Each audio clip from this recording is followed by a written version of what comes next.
being smaller is never, ever better. It's just not. There's no martial art designed for smaller people to defeat larger people. You just have way more stuff you have to overcome. You just have to be better at whatever martial art you're doing. Oh, you're faster, right? No, not necessarily. It's possible to be big, strong, and fast, and also possible to be little, weak, and slow. For every advantage that you can think of, there's like 10 disadvantages. People always say, oh, well, I can get lower. We're going to cover a few of the things I've found that being smaller actually is useful for. One, right off the bat, if me and Cliff are fighting or sparring, I rarely get hit in the chin a lot. Like but see, that's great. So you're always punching down, right? I'm always punching up, right? So it's easier for me to land on the chin than it is for him.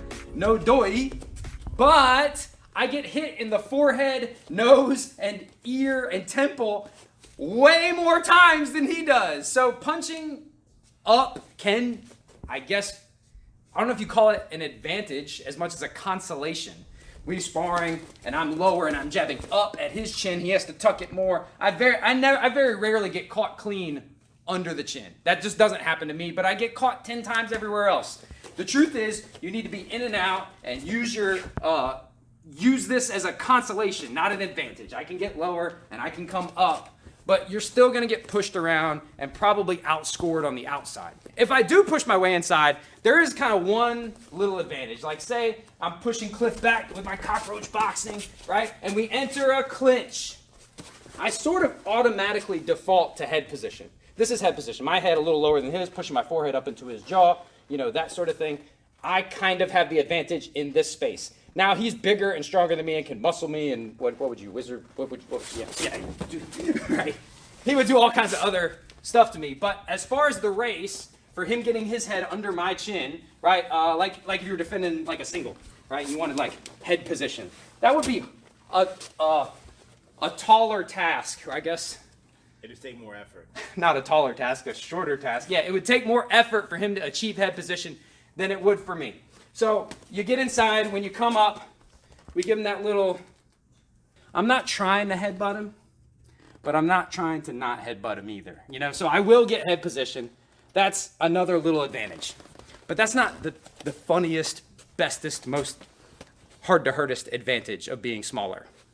The best, most greatest example of a hard to hurt, dirty kickboxing style attack is a kick from the clinch. Now, being smaller, I generally concede the clinch. If he gets his collar ties, he's trying to plumb me up. What you're supposed to do, I'm supposed to fight my way back in, right? And get the clinch and knee to the body. Go to the body.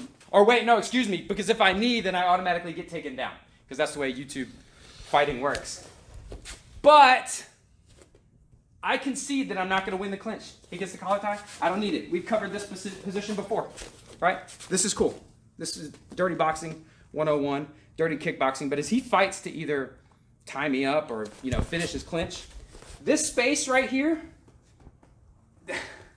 I don't know why this works. Theoretically, this shouldn't work. But something about me doing the wrong thing short circuits their brain, and they don't do any of the stuff that they're supposed to do. If you are scared of knees, right, you are supposed to get in close so that I have trouble kneeing him, right? But for whatever reason, when you start kicking from here, and they feel that first one, no big deal. Second one, these aren't the biggest kicks because I'm not kicking him, boom, right? They're little short, quick, bop, bop kicks. They're not the worst, but they ain't the best either. These guys, when I do this to people, they always do the wrong thing. They always start scooting their hips back and playing this game here, right? Trying not to get kicked anymore. And it takes them a couple extra beats to address the clinch or address those kicks. Bang, bang. He tries to clinch me up because I'm getting tight. Bop, bop, bop. You always get 3. I don't know why. You shouldn't. Everyone's going to, comment down below if you think, no one's ever going to let you do that. I don't know. A bunch of dudes that really know how to fight always do. Maybe because it's ridiculous. It is. If you want to see an example that, we learned from Ryan Hoover, I'll link a video up there on Sensei Seth's channel that shows a little, I call it a Michael Jackson kick. I don't remember what he calls it. He calls it something. But I use a short, I think that's like a karate style snapping style round kick. No snapping. Yeah, I'm not turning it all the way over. It's not meant to be a full power shot, but I also kind of hop on this foot a little bit. So he clinches me up. I don't fight the clinch. And I chop, chop, chop. You usually get 3 before they think like, what is this guy doing? This is not right. What do you think? You have any input?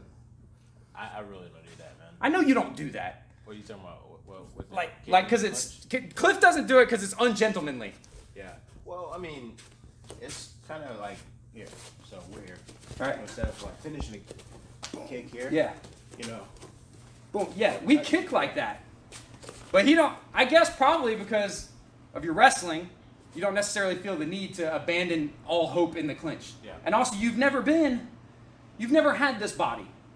You've always been sort of a weapon. You know what I mean? You've never been this, right? I clinch, back, back, back. What am I gonna do? Yeah, I'm gonna out clinch you, out wrestle you. Oh, I know what I'm gonna do. I'm gonna change levels and wrestle fuck you into submission. It's not gonna happen. Yeah. You know what I mean? You've never had to ride around in this Geo Metro. You've always been a Corvette. You know what I mean? So we're fighting. You clinch me up, right? I'm just gonna pa pa pa and hope the ref breaks this up. Or yeah, and that might happen. That's what people are gonna say. They're gonna get sick of your shit and grab you. Well, you were probably gonna get got anyway. I'm just saying this has in the past made people reconsider clinching with me because they're like, well, damn, that's not working either. Boom. Yeah, try it out. It's not so bad. Now, you could counter it by this, but look what I'm doing. Even if I had inside position and I was kneeing you and you were tired of my knees, what would you do? You'd pull me in tight, right? Boom. Yeah, he pulls me in tight. From this position, as he throws this on, I use this one, and we've covered this a bunch of times, right? He can't bring me to him. We're like stuck at this distance. And knees aren't, I mean, you can knee. I found it's kind of hard to knee from here at that distance. So I kick. Boom. Bang, bang. Oh, this one sucks. They hate that. Yeah. Dudes hate that. They feel like you're not fighting right. It feels like cheating. This one here. Woo! Let me know when you get sick of that. And a little insider tip. Well, how far into the video do you think we are? Minute-wise? Yeah, how many minutes? Like maybe we're 7 minutes in? 7 minutes? Yeah. Dirty. Way more. Dirty secret. What? I said way more. Oh, well, after editing. Oh. So, dirty secret. I'm going to share the dirtiest secret. Don't do this, but you need to be aware of it. Frame them out.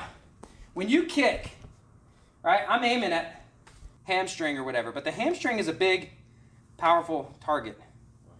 What if I just let my toes wrap around? I'm not saying I'm trying to kick him in the back of the balls, but I'm saying I'm not trying not to kick him in the back of the balls. That's his problem.